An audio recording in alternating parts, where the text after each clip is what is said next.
Salut tout le monde, j'espère vraiment que vous allez bien. Moi ça va pas mal aujourd'hui, on se retrouve pour une nouvelle vidéo. Mais aujourd'hui on va parler fourmis. Ouais, je me retrouve avec mes installations, mais on va parler fourmis. Je vais vous parler de la Messor céphalote, ou céphalotes, mais je crois que c'est céphalote qu'on dit. Voilà, ça s'écrit comme ça.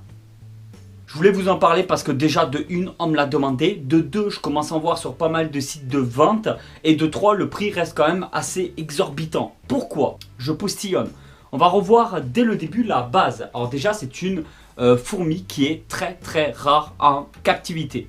D'où le prix. Elle est recherchée, elle est rare. Forcément, le prix peut monter.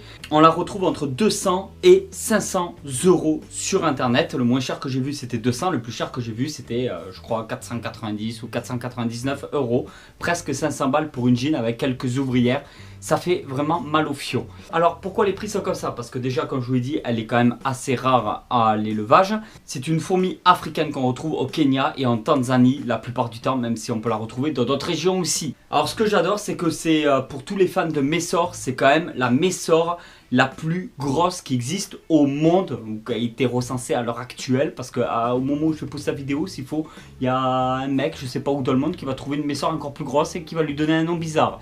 Mais actuellement, c'est quand même la Messor la plus grosse au monde. Elle est noire et rouge, donc très proche de Messor barbarus, avec on dirait un petit mélange de Messor barbarus et Messor capitatus, en beaucoup plus gros. Le truc, c'est qu'à ce qui paraît, d'après toutes les recherches que j'ai pu effectuer, c'est une fourmi qui est en captivité très simple d'élevage, aussi simple que les Messor barbarus du moment qu'on les chauffe un minimum. Le fait que la fourmi soit très simple à l'élevage, c'est vraiment un très gros point en comparaison à d'autres espèces qui sont très chères. Et en plus de ça, de l'autre côté, des espèces qui en plus en captivité, on est quasi sûr de les faire crever parce qu'on ne sait pas encore bien les maintenir correctement. Là, elles se maintiennent vraiment plus ou moins comme les Messor barbarus. Elles sont un peu plus grosses, donnent un peu plus d'insectes parce qu'elles ont besoin de peut-être plus de protéines à la limite. Les Messor barbarus, ce sont des colonies qui font 20, 30, 40, 50 000 individus. On peut peut-être monter plus haut que ça. Les avis sont très différents suivant les endroits où on va et tout, suivant là où on prend les informations, c'est très différent. Moi je pense qu'une colonie de Messor barbarus peut arriver à 20-25 000 ouvrières. Certains pensent que ça peut dépasser les 60-70 000 ouvrières. Là les Messor céphalotes, certains pensent que les colonies peuvent atteindre plus de 300 000 individus. Ça devient vraiment très important. Donc on a une fourmi qui est badass. On a une fourmi d'un autre côté qui est magnifique, qui est simple en captivité parce que c'est des espèces, toutes les Messor, c'est des granivores quoi. Donc principalement on donne des graines, donc ça coûte pas très cher, on peut partir en vacances, c'est quand même des fourmis assez simples. Et derrière, ce sont des colonies monstrueuses. Donc ma petite colonie de Messor barbarus, j'en ai un peu honte à côté. Quand on voit sur internet un petit peu les colonies, l'infrastructure qu'on peut avoir pour des colonies comme ça, c'est vraiment très impressionnant. Donc là on tape pour de la Messor que même un débutant pourrait peut-être avoir en captivité du moment qu'il a les moyens et la place nécessaire pour pouvoir faire quelque chose de très intéressant. On peut partir aussi sur des éleveurs très expérimentés étant donné que cette fourmi est quand même bien plus balèze que des Messor barbarus et donc peut-être plus intéressante en captivité. La beauté de la fourmi est très importante parce que moi personnellement les Messor barbarus et Messor capitatus ce sont parmi les fourmis que je préfère au niveau des Messor. Le genre Messor regroupe donc pas mal d'espèces différentes, mais les barbarus et les capitatus sont vraiment magnifiques je trouve. Les capitatus sont vraiment très grandes, je pense que c'est probablement même la Messor la plus grande de France. Par contre elle est toute noire, mais noir brillant. Certains disent aussi qu'il y a des super majors, je sais pas trop si c'est des super majors, mais en tout cas j'ai déjà vu des majors vraiment très badass.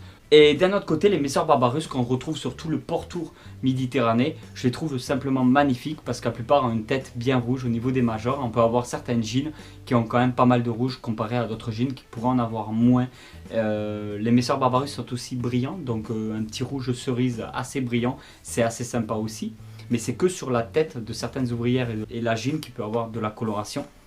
Les minors et les médias généralement sont toutes noires. Il y a les Messor structor aussi qui sont polygines en masse qu'on retrouve pas mal du côté de chez moi et par contre qui sont pas très jolies je trouve, elles sont plutôt noir un peu marron, elles sont pas très grandes et c'est pas un noir brillant. Chez les Messor barbarus, la jean fait en moyenne entre 14 et 16 mm et les ouvrières entre 4 et 14 mm. Ça veut dire qu'il peut y avoir des majors qui sont aussi gros que la gyne, même si resteront assez rares.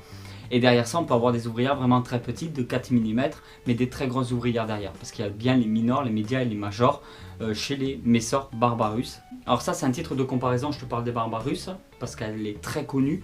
Mais en même titre de comparaison, quand tu vois les Messor Céphalotes, la gyne arrive entre 23 et 25 mm. Elle est vraiment beaucoup plus grosse qu'une gyne Messor Barbarus. Tu t'imagines, c'est plus de 2 cm pour une fourmi. Alors tu te dis ouais 2 cm c'est pas grand chose. Pour une fourmi je te promets que c'est énorme. Entre 2 cm et 2 cm et demi la fourmi, c'est vraiment badass. Ça commence vraiment à devenir intéressant. Et alors les ouvrières font entre 5 et 20 mm. Il y a vraiment une très grosse différence de taille de passer entre 5 et 20 mm. C'est-à-dire que les minors vont faire plutôt dans les 5-6 mm. Donc c'est des fourmis vraiment petites comparées à certains très gros majors qui peuvent dépasser largement la taille d'une gyne Messor Barbarus pour te situer, avec des têtes qui font entre 5 et 6 mm d'épaisseur, c'est possible.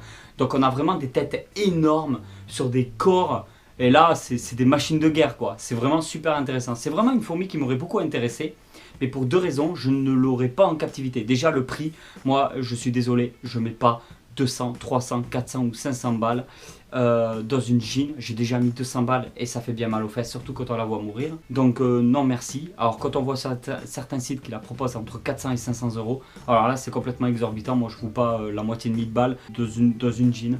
Là, c'est carrément pas possible. D'une autre part, la place. Ce qui est très intéressant, c'est de faire une installation avec des tubes qui partent un peu dans tous les sens. Une très grosse aire de chasse pour vraiment représenter les Messor comme dans la nature. Ça veut dire elles font de très longs trajets entre le nid et l'aire de chasse. Et je trouve que c'est là que c'est vraiment intéressant de les voir circuler avec leurs graines, avec la nourriture.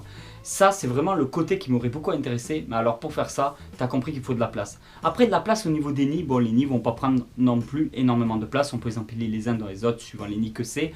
Ça, d'accord, je suis d'accord avec toi. Par contre, d'un autre côté, l'aire de chasse, il faut qu'elle soit balèze. Et c'est ça qui va commencer à prendre de la place chez toi. Vraiment, le côté super intéressant, c'est que moi, avec les Messor, je peux partir en vacances vraiment pas mal de temps sans aucun problème. Du moment qu'on modifie bien certains nids. Après, des gros abreuvoirs dans l'aire de chasse, elles peuvent réguler aussi, elles, l'humidité. Donc, c'est vrai que quand on part sur des grosses colonies, je trouve qu'il y a moins d'entretien, il y a moins de choses à faire que sur des petites colonies. Il faut faire très attention juste aux évasions. Parce que quand je vois les problèmes que j'ai eu avec les Messor Barbarus, je n'ose même pas imaginer des problèmes qu'on peut avoir avec des Messor Céphalotes.